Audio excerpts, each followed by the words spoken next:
एक छोटे से गांव में तालाब के किनारे दो बहनें रहती थीं।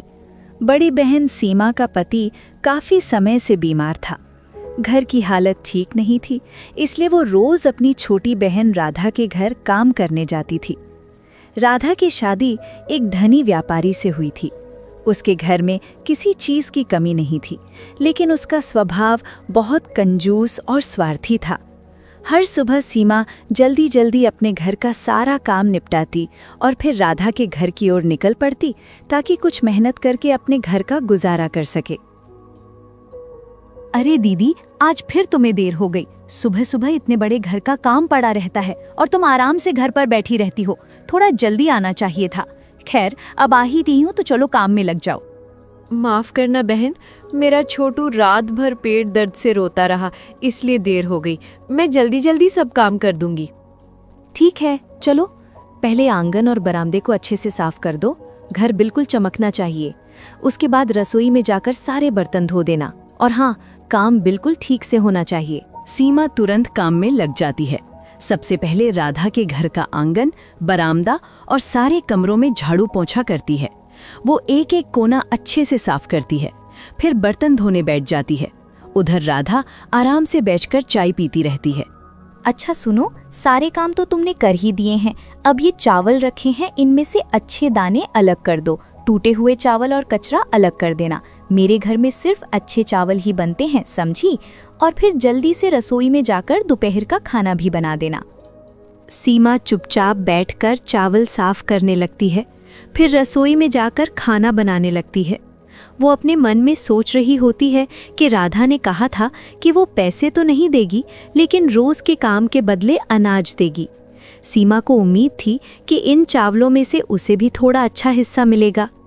राधा, जैसा तुमने कहा था, मैंने अच्छे चावल और टूटे हुए चावल अलग अलग कर दिए हैं।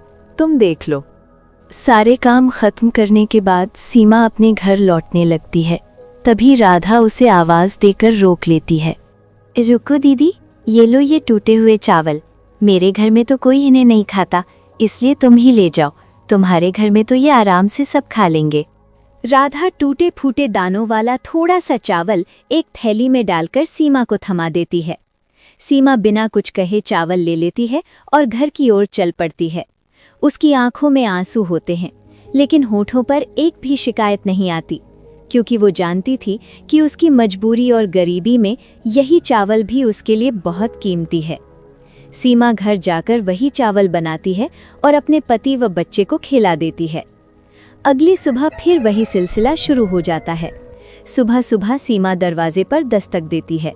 अरे दीदी, आज तो जल्दी आ गई। अच्छा हुआ। सुनो, आज मेरा मछली खाने का बहुत मन है। तुम जल्दी से झाड़ू पोछा कर लो, बर्तन धो लो और फिर रसोई में जाकर मछली बना देना। लेकिन हाँ, मसाला अच्छे से पीसना। मछली बिल्कुल स्वादिष्ट होनी चाहिए। मेरे पति को बढ़िया खाना पसंद है। ठीक है बहन, जैसा तुम कहो। मैं जल्दी से काम खत्म करके मछली बना देती हूँ। सीमा चुपचाप झाड़ू पोछा करने लगती है, फिर बर्तन धोती है और आखिर में बैठकर मछली पकाने लगती है। वो आज भी मन ही मन सोच रही होती है कि उसके बेटे छोटू को ये मछली बहुत पसंद है। सीमा मसाले कूटती है, प्याज लहसुन का तड़का लगाती है, फिर मछली तलकर बड़ी मेहनत से स्वादिष्ट करी तैयार करती है। पूरे घर में खुशबू फैल जाती है। राधा आकर देखती है।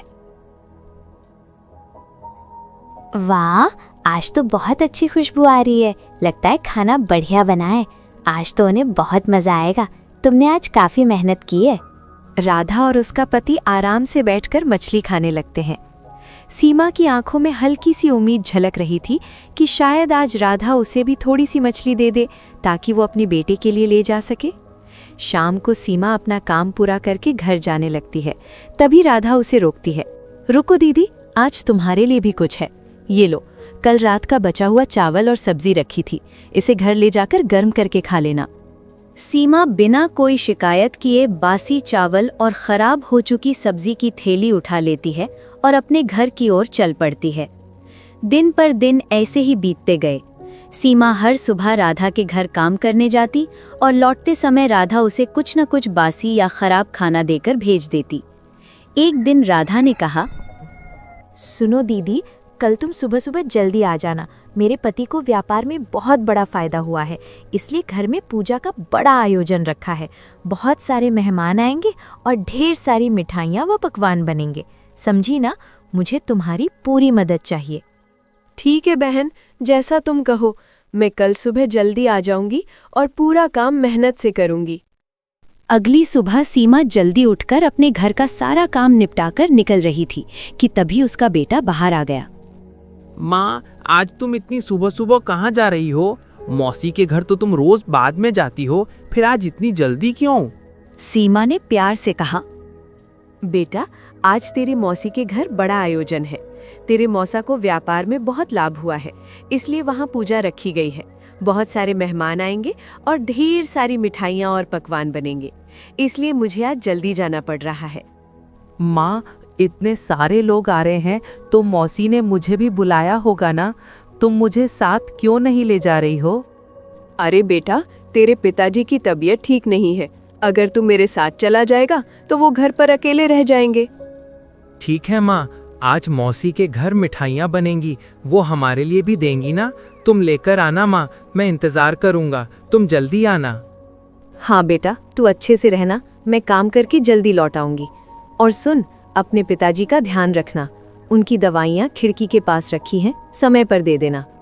सीमा अपने बेटे को समझाकर वहां से निकल जाती है। उसके मन में ये बात चल रही थी कि उसकी बहन ने पूरे गांव को बुलाया, लेकिन उसे एक बार भी नहीं कहा कि वो अपने बेटे को साथ ले आए। राधा के आंगन में खूब चहल पहल थी। बड़े बड़े बर्तन सज चुके थे, हलवाई भी आ चुके थे और तरह तरह के पकवान बन रहे थे। केसर बादाम की खीर, पूड़ी, कचौड़ी, पुलाव और मिठाइयों की खुशबू पूरे घर में फैल रही थी। पूरा घर मानो स्वाद की महक से भर गया था। अरे, तुम आ गई? चलो अब जल्दी जल्दी काम शुरू करो। देख नहीं रही हो, हलवाई आ चुके हैं और पकवान बन रहे हैं। मुझे सारे बर्तन साफ चाहिए और वहाँ कोने में जो पत्तल रखी हैं उन्हें भी गिनकर ठीक से जमा दो। आज हमारे घर बहुत मेहमान आने वाले हैं, कोई कमी नहीं रहनी चाहिए। सबसे पहले घर के बाहर झाड़ू लगाओ, फिर जहाँ पूजा होगी वहाँ साफ सफाई करो और उसके बाद पूरा घर अच्छे से चमका देना। ठीक है बहन, मैं सब कर दूंगी, तुम चिंता मत करो। तुम्हें आज शिकायत का कोई मौका नहीं मिलेगा। सीमा जल्दी जल्दी सारे काम में लग गई। उसने एक एक कोना साफ किया। धीरे धीरे पूजा का समय भी आ गया। राधा सज धज कर अपने पति के साथ पूजा स्थान पर आकर बैठ गई। उसके चेहरे पर सुकून था और गहनों की चमक साफ छलक रही थी। गांव के प्रसिद्ध पुजारी को बुलाया गया था। पूरे विधि विधान से पूजा होने लगी। सारे मेहमान भी वहीं बैठे थे। कुछ समय बाद पूजा समाप्त हुई। फिर मेहमानों को बैठाकर पत्तलों में भोजन परोसा गया। पूरा गांव राधा के आंगन में स्वादिष्ट खाने का आनंद ले रहा था। खीर की खुशबू, मिठाइयों का स्वाद और पकवानों की रौनक चारों ओर फैल गई थी। हर कोई खाने की तारीफ कर रहा था। धीरे धीरे सभी मेहमान भोजन करके अपने अपने घर चले गए। अब घर में शांति हो गई थी, लेकिन अभी भी बहुत सारे पकवान और मिठाइयाँ बची हुई थीं। राधा बोली, अरे दीदी, आज तो भगवान की कृपा से बहुत बड़ा आयोजन हो गया। इतने सारे पकवान बने और इतने मेहमान आए, लेकिन देखो अभी भी कितनी मिठाइयाँ और खाने की चीज़ें बची हुई हैं। तुम ऐसा करो, इन सबको उठाकर रसोई में ठीक से रख दो और जो मिठाई के बर्तनों में नीचे चूरा और शक्कर जमा है उसे निकालकर अलग कर देना। सीमा सिर झुकाकर बिना थके बिना कुछ कहे सारी मिठाइयाँ, पकवान और बचे हुए खाने को रसोई में ले जाकर सहेजने लगी। राधा अपने कमरे में एक पोटली लिए खड़ी थी। उसने सीमा को अंदर बुलाया। लो दीदी, ये तुम्हारे लिए है। बड़े बर्तनों में जो मिठाइयों के टूटे फूटे टुकड़े बचे थे और किनारों पर चिपकी हुई चीनी है, ये सब तुम ले जाओ, अपने बेटे को खिला देना, क्योंकि मेरे घर में तो ये कोई नहीं खाता। सीमा चुपचाप वो मिठाई के टुकड़े लेकर घर की ओर निकल पड़ी। उसने एक शब्द भी नहीं कहा। आज उसे समझ आ गया था कि उसकी बहन के दिल में जरा भी इंसानियत नहीं है। रोते रोते ठोकर खाते हुए सीमा जब जंगल के रास्ते से गुजर रही थी, तभी उसकी नज़र एक पुराने मंदिर पर पड़ी। गांव में मान्यता थी कि उस मंदिर की रक्षा स्वयं नाग देवता करते हैं और जो भी सच्चे मन से उनसे कुछ मांगता है वो खाली हाथ नहीं लौटता। हे नाग देवता, आज मैं आपके चरणों में आखिरी बार आई हूँ। अब मुझसे ये गरीबी और बेबसी सहन नहीं होती। रोज रोज के अपमान से मेरा दिल टूट चुका है। अगर आपको मुझ पर दया आए तो मुझे यहीं अपने पास बुला लीजिए, ताकि मेरा जीवन यहीं खत्म हो जाए। मेरा बच्चा अब और मेरी आंखों के आंसू ना देखे। आज भी वो मासूम मेरा इंतजार कर रहा होगा कि माँ मिठाई लेकर आएगी, लेकिन मैं तो बस ये शक्कर का चूरा और टूटे हुए टुकड़े लेकर लौट रही हूँ। मैं उसे क्या जवाब दूंगी? कह दूंगी कि तेरी माँ दूसरों के घरों में काम करती है और बदले में बस ऐसे ही टुकड़े लेकर आती है। हे नागदेव, अब मुझ पर दया कीजिए और मुझे यहीं अपने विष से मुक्ति दे दीजिए। सीमा की हर बात नागदेव तक पहुंच रही थी। उन्होंने सब कुछ सुना, लेकिन उसे डसा नहीं। उनकी आंखों में करुणा झलक रही थी। सीमा रोते रोते वहां से जाने लगी। तभी अचानक नागदेव के चारों ओर एक तेज प्रकाश फैल गया, मानो उन्होंने उसे आशीर्वाद दिया हो। जब सीमा अपने घर के बाहर पहुंची तो उसका बेटा दरवाजे पर बैठा उसका इंतजार कर रहा था। उसकी आंखों में चमक और चेहरे पर मासूम उम्मीद थी। माँ, तुम आ गई। देखो ना, मैं कब से तुम्हारा इंतजार कर रहा था। क्या तुम मेरे लिए मिठाई लाई हो? जल्दी से पोटली खोलो ना, मुझे आज मिठाई और पकवान खाने हैं। सीमा कांपते हाथों से पोटली खोलती है और तभी एक चमत्कार होता है। उस पोटली में ढेर सारी रंग बिरंगी मिठाइयाँ, लड्डू, जलेबी, पेड़ा, कचौड़ी और स्वादिष्ट पकवान भरे हुए थे। उसका बेटा खुशी से उछल पड़ा और मिठाइयाँ खाने लगा। हे भगवान, ये कैसे हो गया? मैं तो सिर्फ चूरा और शक्कर लेकर आई थी, ये सब कहाँ से आ गया? वो समझ ही नहीं पा रही थी कि ये कैसे हुआ। सीमा धीरे धीरे घर के अंदर गई और वहां का नज़ारा देखकर उसकी आंखें खुली की खुली रह गई। उसका घर सोने चांदी से भरा हुआ था। इतना ही नहीं, उसका बीमार पति जो महीनों से बिस्तर पर पड़ा था, अचानक उठकर खड़ा हो जाता है। उसके चेहरे पर चमक और शरीर में नई ताकत थी। हे भगवान, ये कैसा चमत्कार है? ये सारा घर सोने चांदी और हीरे जवाहरात से कैसे भर गया? और आप भी ठीक हो गए, अपने पैरों पर खड़े हैं? उसका पति हैरानी से बोला, अरे सीमा, ये सब क्या हो गया? मैं तो उठ भी नहीं पाता था और आज मुझे बिल्कुल ठीक लग रहा है। और इतना धन हमारे घर में कहाँ से आ गया? उसका बेटा भी मासूमियत से सवाल पर सवाल करने लगा। तब सीमा ने अपने पति और बेटे को सारी बात बता दी। ये सब नागदेव की कृपा है। मैं तो राधा के घर से सिर्फ शक्कर और चूड़ा लेकर निकली थी। रास्ते में मंदिर में रुक गई और अपनी सारी पीड़ा उन्हें बता दी। मैंने तो उनसे यही कहा था कि अब मुझसे ये जीवन नहीं संभलता, लेकिन उन्होंने मुझे मारा नहीं, बल्कि मेरी पुकार सुन ली। देखो, उनकी कृपा से आज हमारा जीवन बदल गया। उस दिन के बाद सब कुछ बदल गया। जो परिवार पहले गरीबी और दुख में जी रहा था, अब उसका जीवन खुशियों से भर गया था। अगले ही दिन सीमा अपने परिवार के साथ गांव में बने एक नए, सुंदर और बड़े घर में रहने चली गई। 3 दिन बीत गए। अब सीमा अपने नए घर में सुख और शांति से रह रही थी। उसके चेहरे पर अब चिंता नहीं, बल्कि संतोष और खुशी झलक रही थी। उसका पति भी पूरी तरह ठीक होकर फिर से अपना काम संभालने लगा। उधर राधा अपने घर में बैठी सोच रही थी कि आखिर सीमा काम पर क्यों नहीं आ रही है। अरे 3 दिन हो गए, लेकिन सीमा अभी तक काम पर क्यों नहीं आई? न सफाई करने, न बर्तन धोने, न ही रसोई का काम। कहीं बीमार तो नहीं पड़ गई, या फिर कोई और बात है? इतना सोचकर राधा ने अपने नौकर को बुलाया। अरे सुनो, तुम अभी जाकर देखो कि मेरी बड़ी बहन कहाँ है।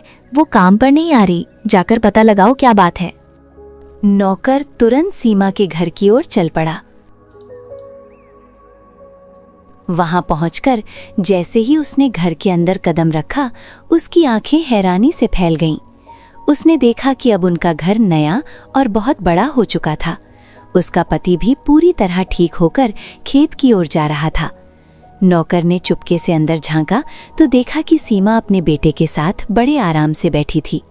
चारों तरफ सुख और समृद्धि नजर आ रही थी। वो हैरान रह गया। हे भगवान, ये मैं क्या देख रहा हूँ? कुछ दिन पहले तक तो इनकी हालत बहुत खराब थी और अब तो जैसे किसी बड़े महल में रह रहे हों। नौकर भागता हुआ राधा के पास पहुंचा और हांफते हुए बोला, मालकिन, ये तो चमत्कार हो गया। आपकी बड़ी बहन अब बहुत अमीर हो गई हैं। उनका घर सोने चांदी से भरा है। उनके पति की बीमारी भी ठीक हो गई है और उनका बेटा तो तरह तरह की मिठाइयाँ खा रहा था। लगता है उनकी किस्मत रातों रात बदल गई है। ये कैसे हो सकता है? जब मैंने उसे भेजा था तो बस थोड़े से बचे हुए मिठाई के टुकड़े और चिपकी हुए शक्कर ही दी थी। फिर ये सब दौलत कहाँ से आ गई? नहीं, ये राज तो मुझे जानना ही होगा।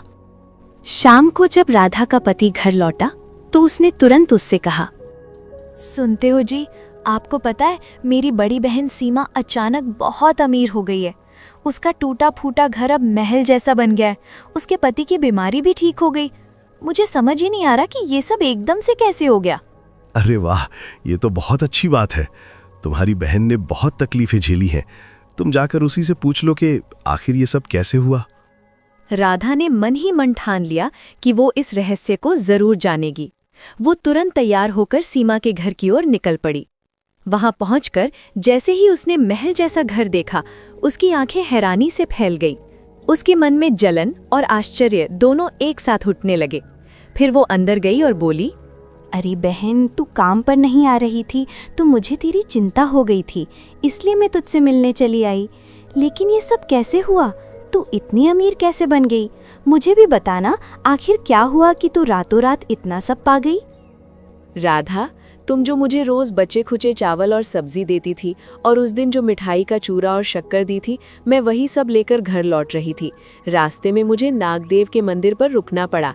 मैंने उन्हें अपनी सारी तकलीफ बता दी और उनकी कृपा से ये सब बदल गया। सीमा की बात सुनकर राधा के मन में जलन और बढ़ गई। उसके अंदर का लालच अब और तेज हो गया था।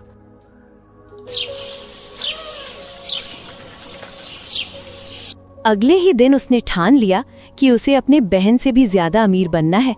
उसने अपने पति से कहा, सुनो जी, मुझे सब पता चल गया है कि दीदी इतनी अमीर कैसे बनी। मैं रोज जो खराब खाना उसे देती थी, उसने जाकर नागदेव को सब बता दिया। और देखो, नागदेव ने उसे पल भर में महल जैसा घर दे दिया। हमें भी वैसा ही करना होगा। अरे पगली, हम तो पहले से ही सुखी और अमीर हैं। भगवान ने हमें सब कुछ दिया है। इतना लालच अच्छा नहीं होता। लालच हमेशा इंसान को बर्बाद कर देता है। नहीं, मुझे कुछ नहीं सुनना। वो मुझसे ज्यादा अमीर नहीं हो सकती। उसकी मेरे सामने कोई औकात नहीं थी और आज वो मुझसे आगे निकल गई। अब मैं भी वही करूंगी जो उसने किया। पति ने बहुत समझाया, लेकिन राधा पर लालच हावी हो चुका था। उसी दिन दोपहर में वो सीमा के घर पहुंची और झूठे आंसू बहाने लगी। दीदी, मुझे माफ़ कर दो। मैंने तुम्हारे साथ बहुत गलत किया। अब मेरे पति के कारोबार में भी परेशानी आ गई है। घर चलाना मुश्किल हो रहा है। मुझे अपने घर काम पर रख लो। जैसे मैं तुमसे काम करवाती थी, वैसे ही अब मैं काम कर लूँगी। अरे राधा, तू क्यों चिंता करती है? तू मेरी अपनी बहन है। बोल, मैं तेरी पूरी मदद करूँगी। नहीं दीदी, मुझे पैसों की मदद नहीं चाहिए। बस मुझे काम पर रख लो और बदले में खाना दे देना। ठीक है, अगर तेरा मन है तो आकर काम कर लिया कर। मुझे तुझसे कोई शिकायत नहीं है। सीमा दिल की बहुत साफ थी। उसने राधा की चाल समझ ली थी, फिर भी कुछ नहीं कहा और उसे काम पर रख लिया। अगली सुबह राधा सीमा के घर पहुंच गई। उसके मन में बस एक ही इच्छा थी, किसी तरह वही चमत्कार दोहराया जाए और वो सीमा से भी ज्यादा अमीर बन जाए। अरे राधा, तू आ गई। आज घर में काफी काम है। तू सफाई कर ले, मैं रसोई संभालती हूँ। हाँ दीदी, मैं सब कर लूंगी। तुम्हारा पूरा घर साफ कर दूंगी।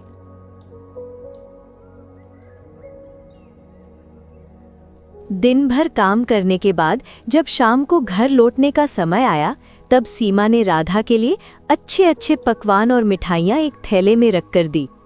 ले राधा, ये ताज़ा गरम खाना और मिठाइयाँ अपने साथ ले जा। नहीं दीदी, मुझे वही देना जो मैं तुम्हें दिया करती थी। बासी, बचा खुचा और सूखा खाना। मैं तुम्हारा अच्छा खाना नहीं लूंगी। ये सुनकर सीमा चौंक गई, लेकिन राधा अपनी जिद पर अड़ी रही। आखिरकार मजबूरी में सीमा ने उसे बासी खाना ही दे दिया। राधा खुशी खुशी वो बचा खुचा खाना लेकर अपने घर लौट गई। अगले दिन फिर वही हुआ। राधा सुबह काम पर आई, दिन भर काम किया और जब जाने लगी तो सीमा ने फिर से ताज़ा खाना और मिठाइयाँ दी। लेकिन राधा ने फिर मना कर दिया और जबरदस्ती बासी और खराब खाना लेकर चली गई। दिन बीतते गए। राधा रोज काम पर आती और जाते वक्त जिद करके वही बासी खाना लेकर जाती। सीमा अब सोच में पड़ गई थी कि आखिर राधा ऐसा क्यों कर रही है। अब तो कई दिन हो गई दीदी के घर काम करते करते, अब मुझे भी वही करना होगा जो उसने किया था। मैं आज ही मंदिर जाऊंगी और नागदेव से वही कहूंगी जो दीदी ने कहा था, तब मैं उससे भी ज्यादा अमीर बन जाऊंगी। यही सोचते हुए राधा के कदम तेज हो गए। उसका मन लालच से भरा हुआ था। उसे ना अपने पति की बात सुनाई दे रही थी, न घर की चिंता थी। उसके मन में बस एक ही चाह थी, दौलत, सोना और शानो शौकत। इसे लालच में वो मंदिर पहुंच गई और नागदेव के सामने बैठकर जोर जोर से रोने लगी। हे नागदेव, मैं बहुत गरीब हूँ। मेरे जीवन में केवल दुख ही दुख हैं। मैं रोज अपनी बड़ी बहन के घर काम करने जाती हूँ, लेकिन वो मुझे कभी ताज़ा खाना नहीं देती, हमेशा बासी खाना ही देती है। आज भी उसने मुझे वही बासी खाना दिया। अब मुझसे ये जीवन नहीं सहा जाता, आप मुझे यहीं डस लीजिए। तभी मंदिर में एक भारी आवाज गूंज उठी। अरे मूर्ख स्त्री, तू लालच में अंधी हो चुकी है। तेरे दिल में अपनी ही बहन के लिए जलन भरी है। मुझे सब पता है। तुझे रोज तेरी बहन अच्छा और ताज़ा खाना देती थी, लेकिन तूने खुद ही जिद करके उससे बासी खाना लिया। नहीं नागदेव, ऐसा नहीं है, मैं सच कह रही हूँ। झूठ मत बोल राधा। तूने अपनी बहन से ईर्ष्या की, झूठ बोला और अब लालच में आकर मुझसे मौत मांग रही है। अगर यही तेरी इच्छा है तो मैं उसे पूरा करता हूँ। मुझे माफ कर दीजिए नागदेव, आप सही कह गए हैं। मैं लालच में अंधी हो गई थी, मुझे मत डसिए। ठीक है, मैं तुझे नहीं डसूंगा, लेकिन तेरे लालच का फल तुझे जरूर मिलेगा। मैं तुझे श्राप देता हूँ। तेरा आलीशान घर एक झोपड़ी में बदल जाएगा।